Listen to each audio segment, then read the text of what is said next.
Hi, I'm Launders here at ELeague for the semifinals with Christina Alejandre. Yes. How's it going? It's going well. How are you? Yeah, I'm doing well myself. Thanks for asking. What's your title here at ELeague? I'm the general manager of ELeague and the vice president of esports for Turner Sports.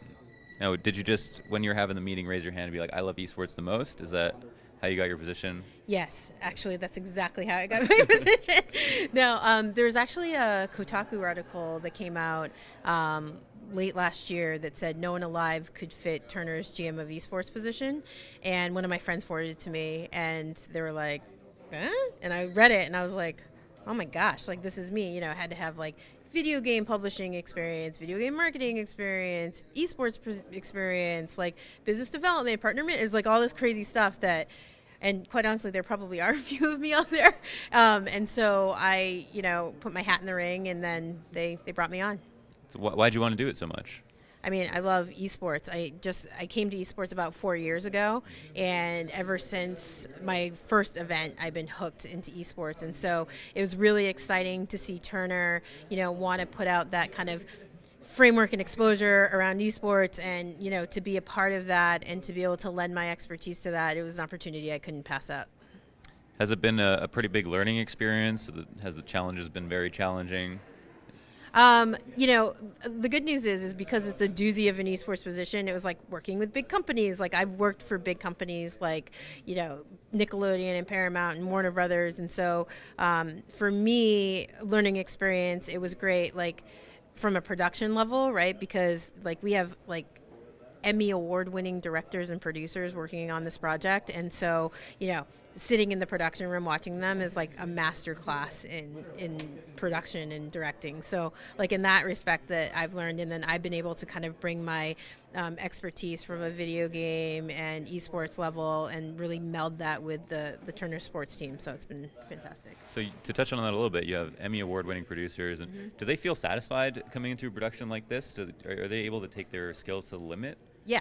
I mean, so when I was first talking to Turner about the job, I was like listening to them talk about it, listening to talk about how, they're going to put all the resources behind it and all this stuff. And I was definitely cautiously optimistic, right, when they were talking about that stuff. And I took the job and happily surprised that like it isn't like the B team working on the project. They're working on it, and not only are they working on it, they're super invested in it, right? So, one of our main directors, Stephen Daly, who's been fantastic, like didn't play Counter-Strike, knew nothing about Counter-Strike. And what he did is he literally just immersed himself and started playing Counter-Strike so that he was able to kind of make the right calls during the show that were right for the game and right for the pace and all that stuff. And they do it like with gusto. Like, they take it on as an additional challenge, right? And something that they learn. And one of the really big strengths of Turner Sports is everyone is constantly wanting to learn and innovate and be better. Like, I think you guys talked to Craig Berry earlier, right? And he really leads that. Like, he is never satisfied with a show, like ever, right? He always knows that there's room for improvement. And so that whole mentality kind of reverberates across the organization. And so any show people do, they want to do their best, and they're constantly looking to get better, and they don't see it as like a B team kind of thing, right? Or like, oh, we're working on this small niche product. Like, if you look at the level of production that we've seen so far with ELeague, under Turner Sports, right, we have NBA, NCAA, PGA, and then like esports gets treated with the same care and attention that any other sports does under the vertical.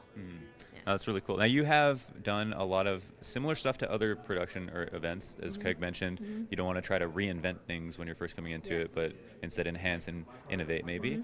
Now, there have been some things that you've tried, some things I love, like the player cams, like having all 10 at the same time to get reactions and stuff like that. And I also noticed you had you're able to listen to the player's audio. I know there's like ethical concerns with being able to listen to the player's audio, but did you find like an appropriate level? Were you a part of the process and some of the stuff that you try to do that's different from other events?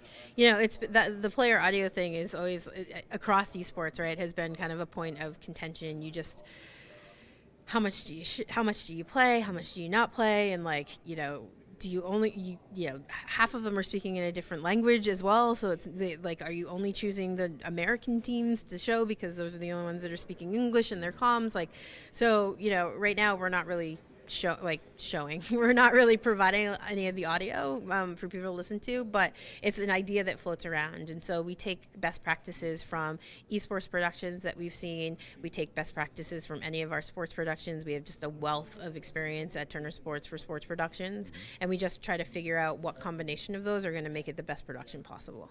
Have you found it challenging to find new ways that were also kind of safe that you could innovate in the space?